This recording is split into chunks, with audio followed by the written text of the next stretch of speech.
යාළුවනේ කොහමද? මේ අපේ ගෙදර ආපු මුල්ම කාලෙම අපේ මෙන්න මේ චූටි කාලේ තමයි මාව යාළුවගේ ගෙදර එක්කරගෙන ආවේ.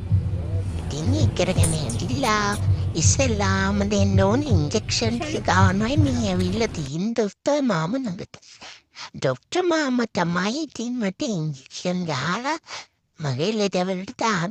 ඉතින් මේ ඉස්සරහාම ඉන්ජෙක්ෂන් ටික දාලා පාවවලටත් ඉන්ජෙක්ෂන් එක ගහලා ඔක්කොම කරලා තමයි මම මට ඉතින් දෙන්න තියෙන හැම විටමින් එකක්ම ඉන්ජෙක්ෂන් ගන්නවා අයියා ඉස්සරහාම මොළෙන්දම දුන්න.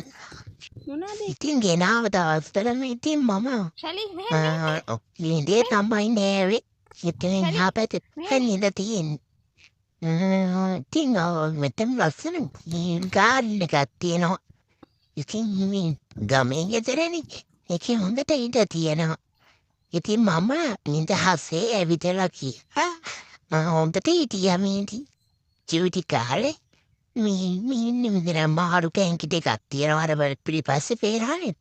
ඒ මාළු ටික ඊට පස්සේ මාළු වවලා ලස්සන ගාඩන් එකක් තියෙනවා. ඒකේ නිදහසේ ඉතින් හිටියේ. ඒ කාලේ හාබැටි එක්කගේ තමයි හිටියේ.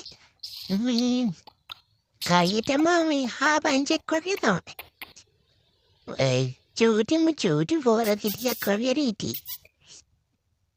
ඉතින් මේ කසන්නේ මොකද මම කැලේ යවුනහම කසනවා. ඉතින් මං කසනවා ඒතකොට.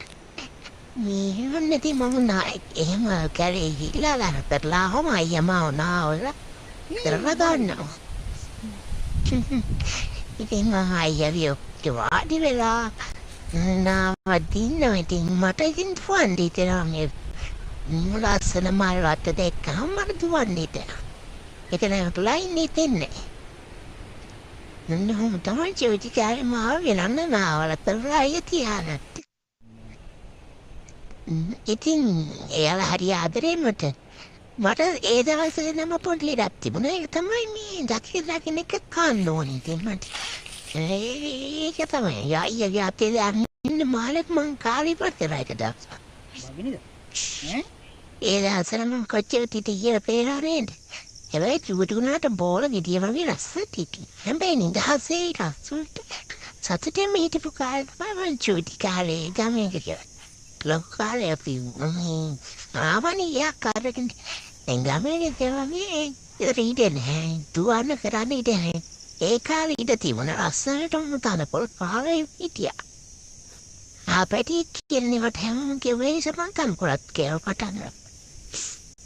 නම තමයි ඉතින් මම අයියා හැක්කරික වලතරදී හරිම සතුටින් ඒ ගමේ ගෙදර හිටියේ. ඉන්නේ අපේ අක්කට මල්ලත් රාවත. ඔන්න ඊට පස්සේ තමයි මට පාව හැදෙන්නේ. පාව හැදුනට පස්සේ කාලෙම අර පෝරේ වගේ හිටපු මං කොච්චර කෙට්ටු වෙලා ගියාද කියලා වලට පේනවා ඇති.